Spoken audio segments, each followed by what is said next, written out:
নমস্কার বন্ধুরা, এই যে আমার পিছনে দেখতে পাচ্ছ সানি মেশিন। তো এই মেশিনটা আমি চালাই। আর এই যে আমাদের আরেকটা দাদা রয়েছে, এখন গিরিস করছে। তো অনেক মালিক মনে করে যে গাড়িতে এসি থাকলে অতিরিক্ত পরিমাণে তেল খায় বা কিছু।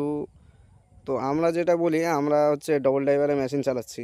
কার কতক্ষণ ডিউটি হয় জানি না। আমাদের এখানে ডিউটি ওভারঅল মানে খুব ভালোই আছে, মালিকের হাতে কাজ আছে, প্রচুর কাজ। আমাদের সবসময় কাজ দিয়েই থাকে।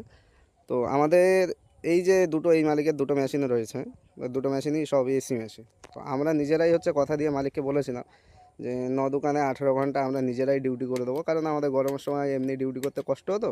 সেই কারণে 8 ঘন্টা করে ডিউটি করতাম। তুমি এসি দিয়ে দিয়েছো, আমরা 1 ঘন্টা করে মেশিন এক্সট্রা চালিয়ে দেবো। তো আমাদের মেশিনটা পার ডে হচ্ছে 18 ঘন্টা অ্যাভারেজ মেশিন চলেই যায়।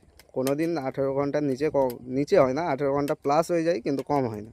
তো সেই জন্য বলছি, কিছু কিছু মালিক যারা মনে করে যে একটু এসি চললে তেল বেশি খেলে খুব খরচা হয়ে যাবে বা কিছু, না, আমাদের মালিকটা এরকম মনে করে না। তো যেসব মালিকগুলো এইগুলো মনে করে, বলবো ভাই যে তোমরা এসিটা গাড়িতে নাও, নিলে ড্রাইভাররা এমনিতেই যখন কাজ করতে পারবে না, তখন এমনিতেই ডিউটি বেশি করবে, তখন আর ডিউটির জন্য হচ্ছে অপারেটরকে প্রেশার দিতে হবে না।